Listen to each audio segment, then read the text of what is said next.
Lovely babies, कैसे हैं आप सब? आई होप आप सभी अच्छे होंगे। आज की हमारी कहानी का टॉपिक है ब्राह्मण और ठग। आइए सुनते हैं ये मजेदार कहानी। रामपुर गांव में कमल शास्त्री नाम का एक व्यापारी ब्राह्मण रहता था। वो बहुत चतुर ब्राह्मण था। सारे वेद पाठ पुराणों का ज्ञानी कमल शास्त्री कानों का बहुत कच्चा था।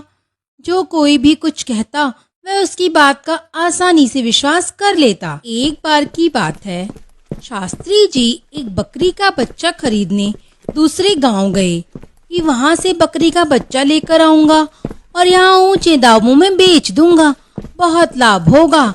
ऐसा सोचते सोचते वो दूसरे गांव में पहुंचते हैं और फिर वहां जाकर गांव के एक व्यक्ति जिसका नाम गोपाल है उससे एक बढ़िया पशु के बारे में पूछते हैं।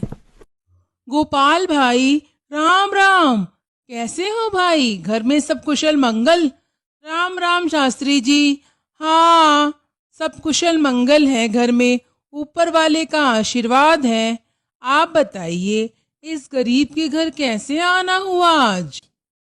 अरे गोपाल भाई, आप एक अच्छा सा बकरी का बच्चा दिखा दो, मैं वही लेने आया हूँ। अच्छा, बकरी का बच्चा चाहिए आपको? वो देखिए सामने जो बकरी का बच्चा बंधा है एकदम मोटा ताजा है, आपके लिए एकदम उचित रहेगा। दाम भी ज्यादा नहीं है, बाद में भी अच्छा दाम देगा ये बच्चा।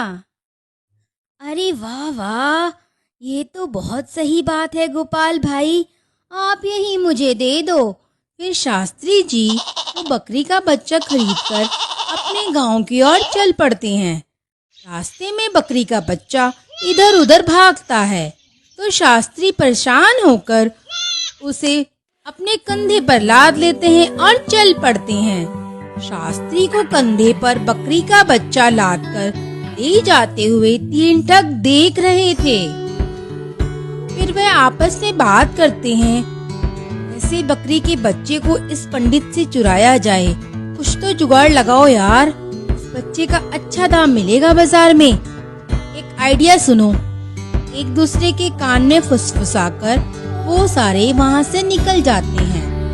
पहला ठग शास्त्री जी के पास पहुंचता है और कहता है, अरे शास्त्री जी, ये मैं क्या देख रहा हूँ? राम राम राम, ये कैसा अधर्म कर रहे हो आप? इस अपवित्र कुत्ते को कंधे पर बिठाकर ले जा रहे हो, आपका तो धर्म भ्रष्ट हो गया। शास्त्री जी चौंक जाते हैं और बोलते हैं, अरे मूर्ख, क्या बक रहे हो? अंधे हो गए हो क्या? बकरी के बच्चे को कुत्ता बता रहे हो? जाओ पहले किसी वैद्य से अपनी आंखों का इलाज करवाओ। अरे शास्त्री जी, नाराज क्यों हो रहे हो?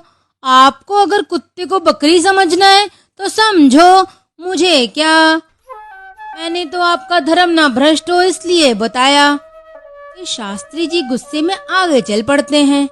थोड़ी दूर जाकर उन्हें दूसरा ठग मिलता है और वो कहता है, अरे शास्त्री जी, क्या हुआ? इस कुत्ते को कैसे मर गया? बड़ा बुरा हुआ इसके साथ तो।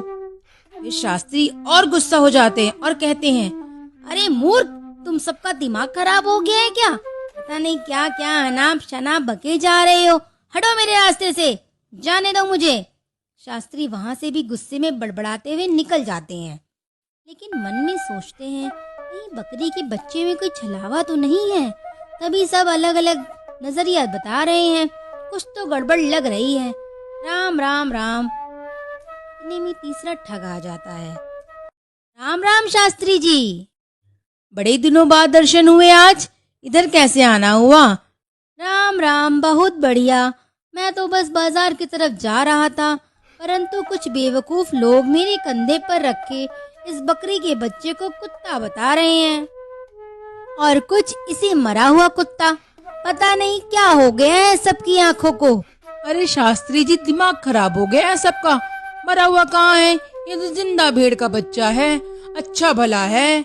शास्त्री जी कहते हैं, भेड़ का बच्चा? अरे भाई, ये बकरी का बच्चा है, क्या हो गया है तुम सबको? शास्त्री जी, कैसी बात कर रहे हो? भेड़ का बच्चा है तो भेड़ का ही कहूंगा ना। मुझे भी एक भेड़ का बच्चा खरीदना है, आप कहो तो दे दो, अच्छे दाम दूंगा, 300 रुपए दूंगा, बताओ बेच रहे हो या नहीं? शास्त्री मन में सोचता है, अरे इस छलावे का पता नहीं बाजार में क्या मोल मिले, यहीं बेच देता हूँ। हाँ हाँ ठीक है भाई, ले जाओ इसे। फिर ठग कमल शास्त्री को 300 रुपये देकर बच्चा ले लेता है और शास्त्री 300 रुपये लेकर वहां से निकल जाते हैं और तीनों ठग इकट्ठा होकर बाजार में जाते हैं और उस बकरी के बच्चे को अच्छे दाम में बेच देते हैं। उधर कमल शास्त्री को लग रहा था कुछ तो गड़बड़ है। वो सच का पता लगाने के लिए बाजार में आता है। वहां देखकर वो हैरान हो जाता है कि तीनों आदमी एक साथ हैं और बकरी के बच्चे को मोटे दाम में बेच रहे हैं।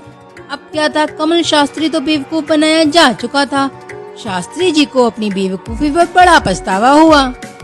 ठीक इस कहानी से हमें यहाँ सीख मिलती है कि हमें कभी किसी को बेवकूफ नहीं बनाना चाहिए और हमेशा अपने दिमाग से काम लेना चाहिए।